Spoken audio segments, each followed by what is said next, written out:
केंद्रीय मंत्रिमंडल ने राइजिंग इंडिया, पीएम श्री स्कूलों की स्थापना सहित कई महत्वपूर्ण प्रस्तावों को दी मंजूरी।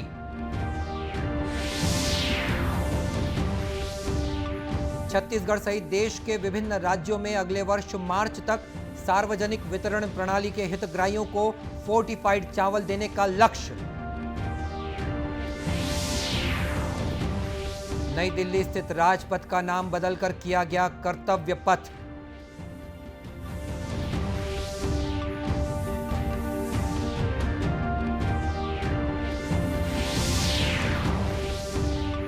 और जांजगीर चांपा जिले के तिलाई गांव में प्रशिक्षण के बाद किसानों ने ड्रोन के जरिए खेतों में किया कीटनाशक का छिड़काव।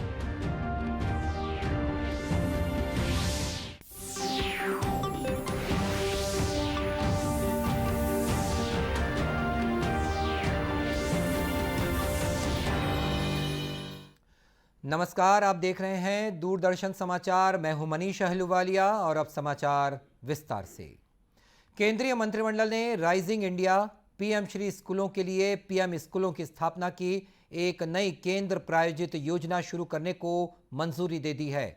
केंद्रीय विद्यालयों और नवोदय विद्यालयों सहित 14,000 से अधिक स्कूलों को पीएम श्री स्कूलों के रूप में विकसित किया जाएगा। ये योजना केंद्र सरकार, राज्यों तथा केंद्र शासित प्रदेशों की सरकारों और स्थानीय निकायों द्वारा प्रबंधित मौजूदा स्कूलों को मजबूत करेंगी। कैबिनेट की बैठक के बाद केंद्रीय शिक्षा मंत्री धर्मेंद्र प्रधान ने पत्रकारों को पीएम श्री स्कूल योजना के बारे में बताया।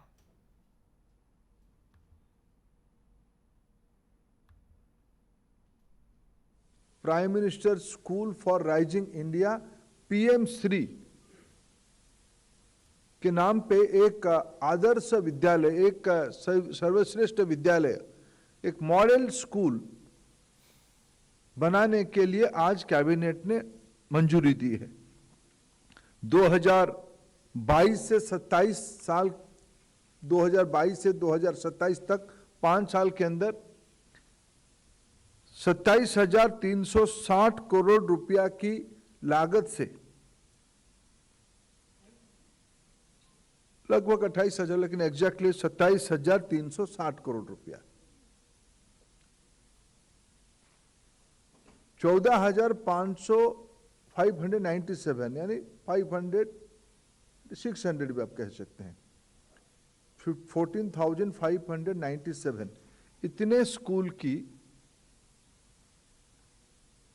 गुणवत्ता बढ़ाने के लिए, नया नेतृत्व खड़ा करने के लिए, एक का ब्लॉक में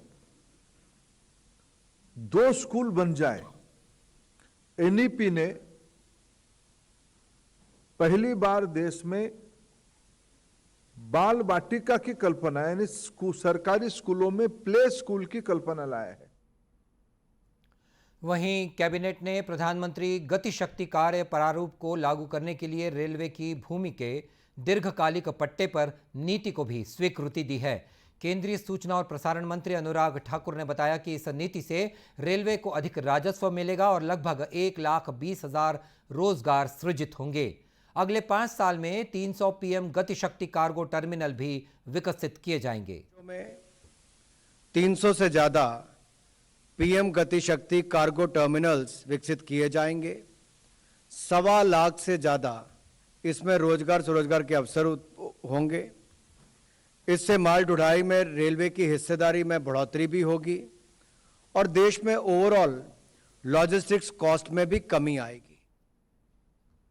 इस बैठक में अकादमिक योग्यताओं को मान्यता देने के लिए Bharat, United kingdom of great Britain और उत्तरी आयरलैंड के बीच हुए समझौता ज्ञापन को भी प्रभावी रूप से लागू करने को मंजूरी दी गई है। इसका उद्देश्य भारत और यूके के बीच अकादमिक सहयोग और छात्रों के आवागमन को प्रोत्साहित करना है। प्रधानमंत्री नरेंद्र मोदी ने कहा है कि भारत आर्कटिक क्षेत्रों में रूस के साथ अपनी साझेदारी को मजबूत करने का इच्छुक है। व्लादिवोस्तोक में आयोजित 7वें पूर्वी आर्थिक मंच के पूर्ण सत्र को वीडियो कॉन्फ्रेंस के माध्यम से संबोधित करते हुए श्री मोदी ने कहा कि ऊर्जा के क्षेत्र में सहयोग की अपार संभावनाएं हैं।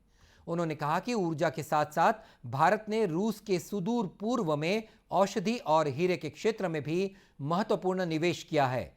प्रधानमंत्री ने कहा कि आज दुनिया के किसी भी हिस्से में होने वाली घटनाएं पूरी दुनिया पर प्रभाव डालती हैं।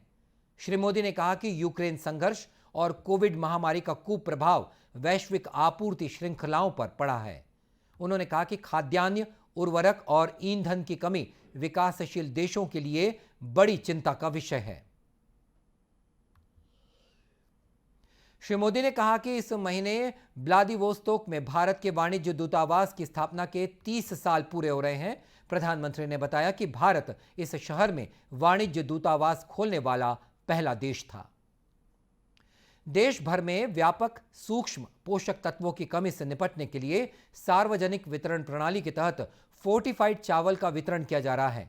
अभियान के पहले चरण में छत्तीसगढ़ के आकांक्षी जिलों और हाई बर्डन जिलों को शामिल किया गया है। ये जानकारी भारतीय खाद्य निगम छत्तीसगढ़ क्षेत्र के महाप्रबंधक राजेश कुमार ने आज रायपुर में एक प्रेस वार्ता में दी। उन्होंने बताया कि ये चावल जरूरी विटामिन और खनिजों से भरा होता है, जिससे कई बीमारियों से बचा जा सकता है।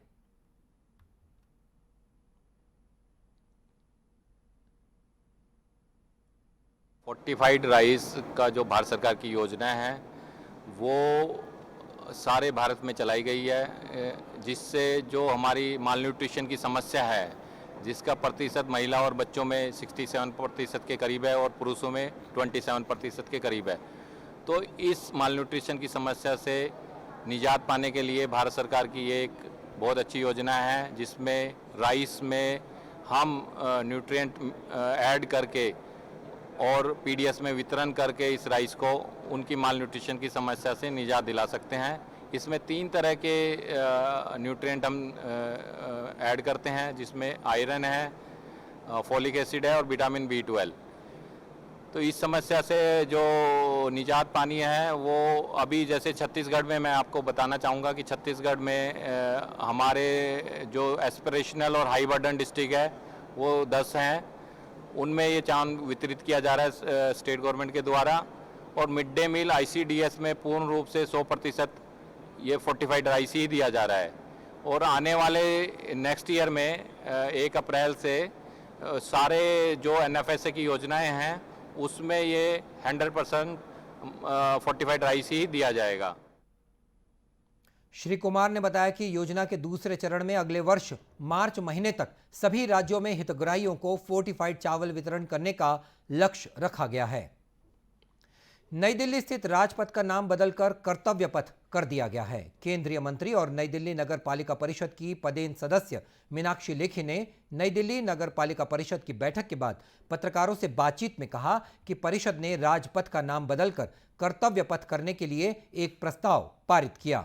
उन्होंने कहा कि भारत आजादी के 75 साल पूरे कर रहा है। ऐसे में औपनिवेशिक परंपरा को त्याग कर और अमृत काल में अपनी ही विरासत के साथ आजादी के 100 वर्ष पूरे होने की ओर बढ़ना उचित है। उन्होंने इस ऐतिहासिक निर्णय पर सभी नागरिकों को बधाई दी। ये बात पहले भी कही थी कि 75 साल आजादी के पूरे हुए, आजादी का अमृत महोत्सव देश मना रहा है। और आजादी का अमृत महोत्सव जब देश मना रहा है तो जितने भी चिन्ह हैं, जितने भी निशान हैं गुलाम भारत के और इंपीरियलिस्टिक पॉलिसीज के, उसको हमें बदलना होगा। और जो सेंट्रल विस्टा का निर्माण किया गया, जिस प्रकार से पार्लियामेंट का निर्माण जारी है, और उस सेंट्रल विस्टा का निर्माण ही नहीं बल्कि वो प्रेरणा के रूप में हर भारतीय के मन में एक संदर्भ पैदा कर सके और आजादी के अमृत महोत्सव के दौरान हम सब लोग आने वाले भारत की तस्वीर अपने हाथों से निर्माण कर सके, यही हम सबकी प्रेरणा हो। और प्रधानमंत्री जी के कथा अनुसार इसका जो नाम है वो कर्तव्य पथ किया गया है। केंद्र सरकार ने ऐतिहासिक राजपथ और राष्ट्रपति भवन से लेकर इंडिया गेट तक फैले सेंट्रल विस्टा लॉन का नाम बदलकर कर्तव्य पथ करने की घोषणा की है। केंद्रीय सड़क परिवहन और राजमार्ग मंत्री नितिन गडकरी ने कहा है कि कार में यात्रा करने वाले सभी यात्रियों के लिए अब सीट बेल्ट पहनना अनिवार्य होगा। श्री गडकरी ने नई दिल्ली में एक समारोह के दौरान कहा कि अगले 3 दिनों में सरकार इस संबंध में आदेश जारी करेगी। उन्होंने कहा कि यदि कार में आगे या पीछे बैठी सवारी सीट बेल्ट नहीं लगाएगी तो उस पर जुर्माना लगाया जाएगा। श्री गडकरी ने कहा कि सरकार वाहन विनिर्माताओं के लिए पिछली सीट की सीट बेल्ट अलार्म प्रणाली को अनिवार्य करने की योजना भी बना रही है। Because of this Cyrus accident, today just we have taken a decision that there will be that clip. तो सामने बेल्ट का आवाज आता है, लगाया नहीं तो पीछे वाले भी नहीं लगाएंगे तो भी वो चिल्लाते रहेंगे, आवाज आता रहेगा। तो पीछे और सामने दोनों को बेल्ट लगाना पड़ेगा। और driver and the driver near driver, if you don't have belt there is a fine. Now even the back people also, if they don't take belt we will fine them, and there is a penalty from one amount to higher. It can be decided by the competent authority and state government. वहीं राज्य में भी seat belt की अनिवार्यता के नियम को सही माना जा रहा है। दुर्ग के शिक्षाविद डॉक्टर अरुण कुमार अरोरा और डॉक्टर संतोष सार ने कहा कि सीट बेल्ट का इस्तेमाल जरूरी होने से सड़क दुर्घटनाओं में निश्चित तौर पर कमी आएगी। जो नहीं लगाते हैं सीट बेल्ट, चाहे आगे की सवारी हो चाहे पीछे की सवारी हो, ये अनिवार्य होना चाहिए, क्योंकि अपनी सुरक्षा के लिए, अपनी परिवार की सुरक्षा के लिए, जन सुरक्षा के लिए ये निर्देश मानना ही पड़ेगा कि सभी सवारी, कार में बैठी सभी सवारी जो है सीट बेल्ट का प्रयोग करें। ये जो नियम है ये अनिवार्य नियम होना ही चाहिए, क्योंकि सामने के अलावा पीछे भी सीट बेल्ट लगाना किसी भी जर्क को रक्षा करने के लिए एक सुरक्षा की दृष्टि से ये एक बहुत ही अच्छा उपाय है, जिसको कि सभी को मानना चाहिए। केंद्र सरकार के इस निर्णय का या ये सुझाव का हमें सबको स्वागत करना चाहिए। दुर्ग के पुलिस अधीक्षक डॉक्टर अभिषेक पल्लव ने कहा कि पहले से ही आम लोगों को सीट बेल्ट के इस्तेमाल के लिए जागरूक किया जाता है। पहले से ही लोगों से आग्रह कर रहे थे कि वो आगे पीछे सीट बेल्ट सभी लगाएं। सीट बेल्ट से अपनी जान बचती है। पुलिस जो यातायात पुलिस है उसको भी निर्देश दिए जाएंगे कि जो आगे पीछे जो भी सीट बेल्ट नहीं लगाते हैं उनके ऊपर विधिवत कार्रवाई की जाए। आपको बता दें कि कार में सीट बेल्ट की अनिवार्यता को लेकर केंद्र सरकार का यह फैसला टाटा सन्स के पूर्व अध्यक्ष साइरस मिस्त्री की रविवार को एक दुखद कार दुर्घटना में मौत के बाद आया है। राष्ट्रीय स्वयंसेवक संघ के प्रमुख मोहन भागवत रायपुर पहुंच गए हैं। वे नागपुर से मुंबई हावड़ा एक्सप्रेस से रायपुर रेलवे स्टेशन पहुंचे। यहां आरएसएस के प्रांत प्रमुख डॉक्टर पूर्णेंदु सक्सेना और कुछ वरिष्ठ पदाधिकारियों ने उनका स्वागत किया। भागवत को सुरक्षा घेरे में रेलवे स्टेशन से माना हवाई अड्डे के पास स्थित जैनम मानस भवन ले जाया गया। श्री भागवत 7 दिवसीय प्रवास पर रायपुर आए हैं। वे यहां अखिल भारतीय समन्वय परिषद की बैठक में शामिल होंगे। ये बैठक 10 से 12 सितंबर के बीच रायपुर में आयोजित की जानी है। बैठक में सरसंघ चालक मोहन भागवत, सर कार्यवाहक दत्तात्रेय होसबाले सहित आरएसएस के 5 सह सर कार्यवाहक तथा अन्य प्रमुख पदाधिकारी शामिल होंगे। इससे पहले आज से जैनम विहार में आरएसएस के केंद्रीय पदाधिकारियों की एक बैठक शुरू हुई। ये बैठक 9 सितंबर तक चलेगी। प्रदेश में अब खेती किसानी को उन्नत बनाने के लिए आधुनिक उपकरणों के इस्तेमाल को बढ़ावा दिया जा रहा है। इसी के तहत जांजगीर चांपा जिले के अकलतरा ब्लॉक स्थित तिलाई गांव में ड्रोन के माध्यम से खेतों में कीटनाशक का छिड़काव किया गया। खास बात यह है कि ड्रोन के इस्तेमाल के लिए कृषि विभाग की ओर से बाकायदा गांव के किसानों को प्रशिक्षण भी दिया गया। इस नए प्रयोग को देखने के लिए ग्रामीणों की भीड़ उमड़ पड़ी थी। ड्रोन तकनीक के माध्यम से फसलों में कीटनाशक और उर्वरक के छिड़काव की सुविधा मिलने से किसानों को आसानी हुई है। ड्रोन से तरल नैनो यूरिया का छिड़काव किया जा रहा है। कृषि विभाग के अधिकारियों ने कहा कि ड्रोन का उपयोग करने वाले कीटनाशकों के प्रयोग से न केवल किसानों के लिए कीटों से प्रभावी ढंग से पौधों की रक्षा करना आसान हो जाएगा, बल्कि कम लागत के माध्यम से उनकी आय बढ़ाने में भी मदद मिलेगी। कृषि विज्ञान केंद्र के कृषि वैज्ञानिक डॉक्टर विकास मलिक ने बताया कि किसान ड्रोन में कीटनाशक या फर्टिलाइजर का एक ड्रम जुड़ा होता है। ड्रम में 10 लीटर से लेकर 50 लीटर फर्टिलाइजर या कीटनाशक भरा होता है। रिमोट कंट्रोल और जीपीएस की मदद से ड्रोन को संचालित किया जाएगा। गौरतलब है कि केंद्र सरकार ने खेती में ड्रोन के इस्तेमाल को अंतरिम मंजूरी देने के साथ ही इसके प्रयोग को लेकर एसओपी भी जारी कर दिया है। और इस बुलेटिन में इतना ही। इसी के साथ ये समाचार बुलेटिन समाप्त हुआ। नमस्कार।